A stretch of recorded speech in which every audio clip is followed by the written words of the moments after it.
Hi y'all. I just want to clarify a few things that I said in the last video and expand on a couple of things that I didn't really elaborate on like I wanted to. I mentioned that the hierarchy could be split into different columns as far as genre goes.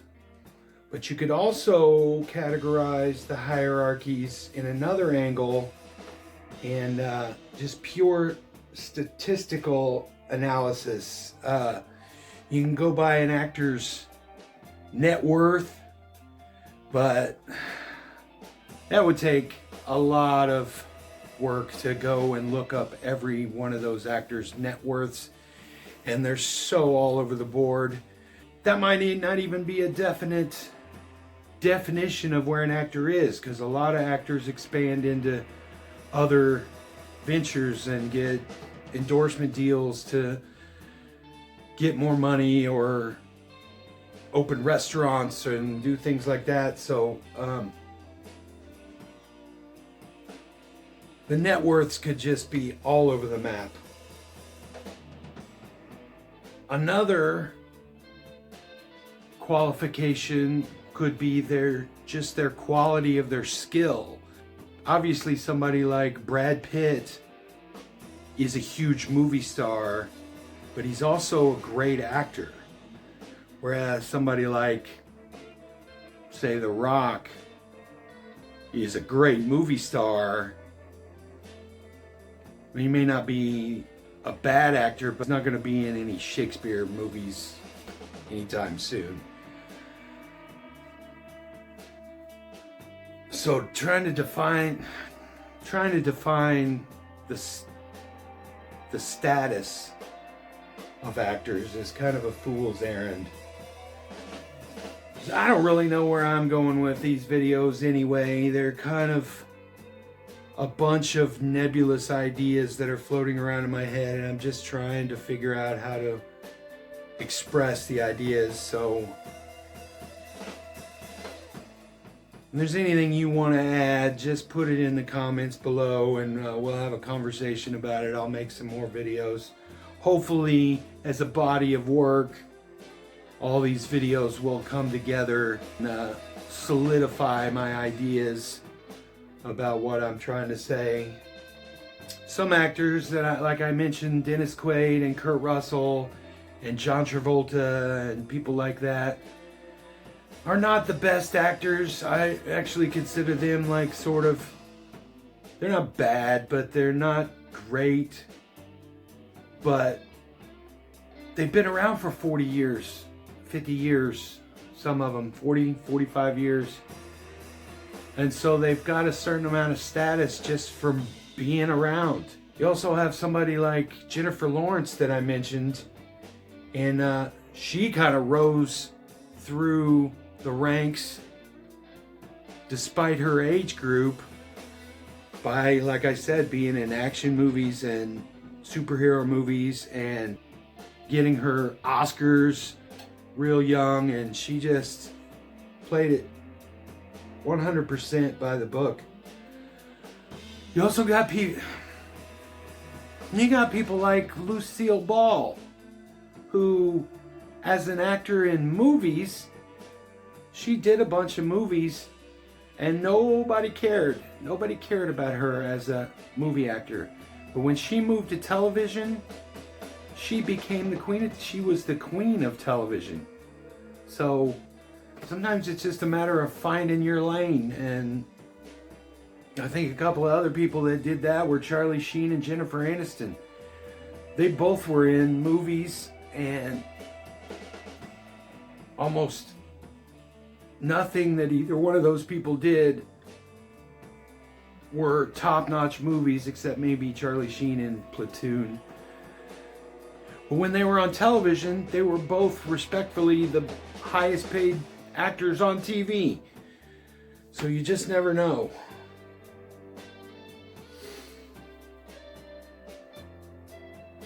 Another thing I mentioned in that other video was the association between actors and rubbing elbows, and I didn't really expand on that idea too much. So what I meant by that was, say, as an up-and-coming actor, being in a movie with somebody that was higher status than you really raised, if you were good enough to hang, it would really raise your status a little bit. I think of somebody like Jonah Hill, who was in movies like Superbad and all these comedies, and he's a great actor in those kind of movies, but I never thought of him as a serious actor. But to him as number 2 to Leonardo DiCaprio in The Wolf of Wall Street really elevated his status a bunch. Speaking of Leo, when he was a kid, he was in Gilbert Grape with Johnny Depp. And Johnny Depp was in Donnie Brasco with Al Pacino. And Al Pacino was in The Godfather with Marlon Brando. So there's a whole lineage of great actors elevating each other, taking the younger generation, and the high tide raises all the boats. So what about when Tom Cruise was in The Color of Money with Paul Newman? I mean, come on. And he was also in Rain Man with Dustin Hoffman. That really raised his profile as a top-notch actor, feeding off of older greats like that. The same thing kind of happens with bands when you have somebody like Sabrina Carpenter that's been around for almost 10 years and nobody barely knew who she was until she opened up a leg of the Eras Tour for Taylor Swift, and then immediately she's the it girl this year, has multiple number ones, and I think Olivia Rodrigo was the same way. She opened up for Taylor Swift and just blew up afterwards.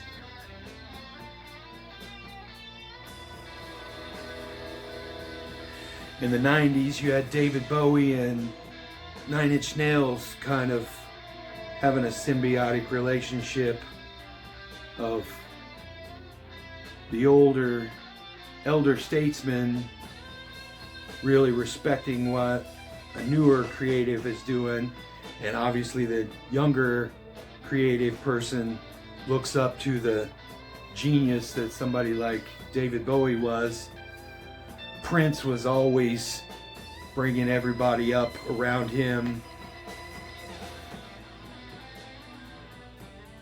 In the 80s, there was a slew of all of the new hard rock bands that were coming out. The Motley Crues and Dawkins and Poison and all of those kind of bands. And all of the older 70s bands were still young enough to be cool and pumping out new music. So you had all of this blending of the older and the newer, with like Guns N' Roses and Aerosmith, and Dokken opening up for Judas Priest. And I remember buying an album by a band called Sanctuary because it was produced by Dave Mustaine, and I loved Megadeth. So that ended up being one of my favorite albums of that time. You had Gene Simmons that was always gathering new bands and producing new bands, and he produced a whole slew of new bands, Chafria and Black and Blue and Keel, and he actually was the first one to take Van Halen to New York to record demos to try to get him signed. Actually, what he was trying to do was steal Eddie Van Halen for Kiss. which never would have worked, knowing how the Kiss machine works. But that's a side tangent. The point is that it's always a good symbiotic relationship, whether in acting or in music, when you have the older people really taking the younger people under their wings.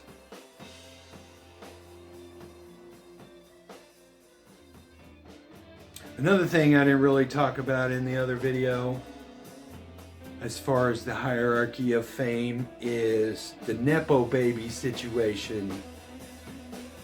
Even if you don't have famous parents, just having rich parents can really get your foot in the door. Somebody like Taylor Swift, his parents basically bought a portion of the record company that she was first signed to. Now you have to rise to the occasion when you have that kind of situation. So, it's not easy, I'm sure, but I can't remember who it was that said, oh yeah, just having famous parents gets your foot in the door, but you got to do everything else. Well, getting your foot in the door is usually the hardest part. So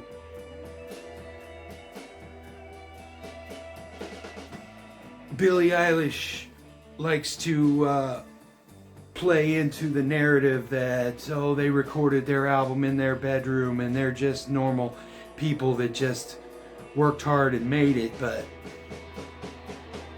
would it have happened if they hadn't had parents that were sort of already in the industry?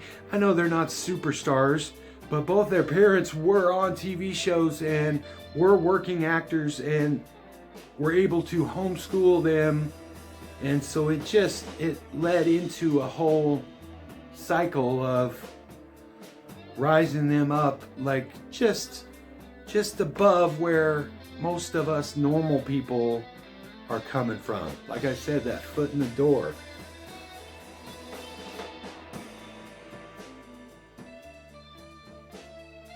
You gotta think of somebody like Kylie Jenner or Lily Rose Depp that were able to become on the top echelon of the modeling industry.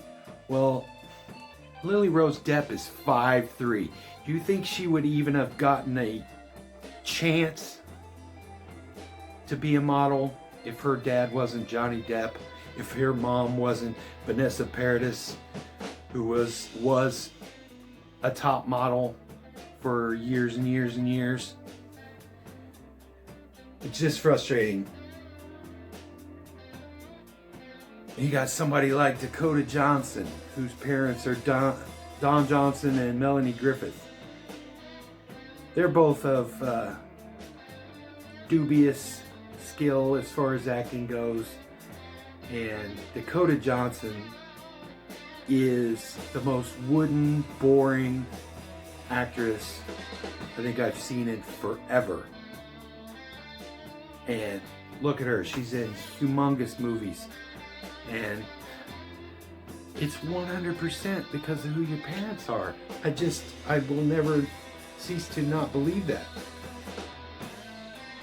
Now, somebody like Gracie Abrams, yeah, she probably got her foot in the door because her dad is J.J. Abrams, but she's really good. She's really good at what she does, and hopefully she'll be able to separate herself from that. There's a lot of people that are technically Nepo babies that you would never know it because they were able to separate themselves from that. Look at somebody like Nicolas Cage. He changed his name. His name is Nicholas Coppola.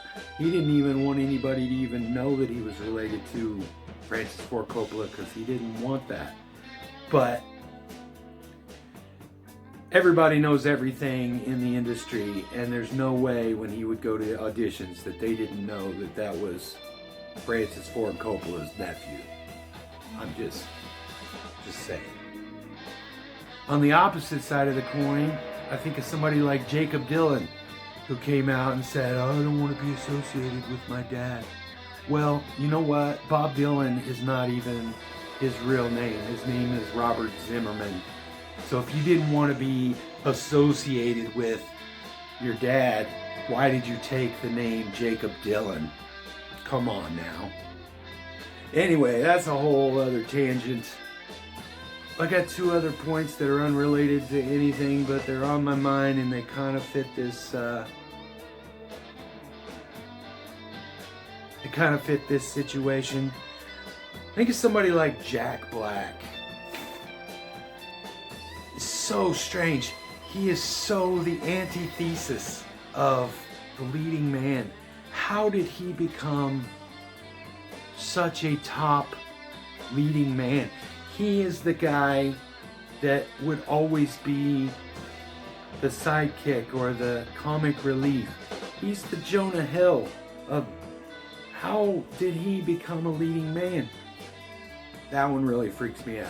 That's just bizarre.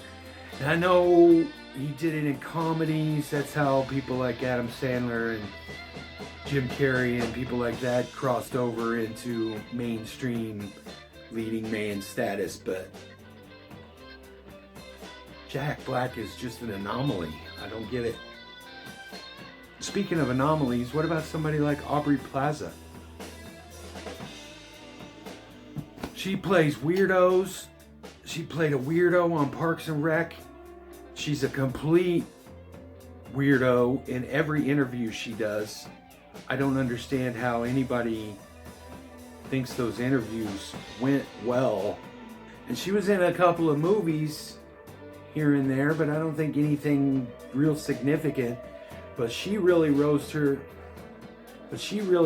her profile by two shows that she did recently. Legion, she plays the weird, I don't know what you would even call it, the demon or bad guy or whatever, and that really played into her weirdness. And then now she's on White Lotus, and she's just a A-list actress now, from being just a weirdo. No other way to put it. I love her to death, but she's just a freaking weirdo. Anyway, I just wanted to clarify a few of those things. The Nepo Baby thing, the association thing, I think I just mentioned in one sentence and then I never gave any examples of it. And then sort of the other way that the hierarchy can be split out. So anyway, this one will be real short. So watch more of my videos. Thank you.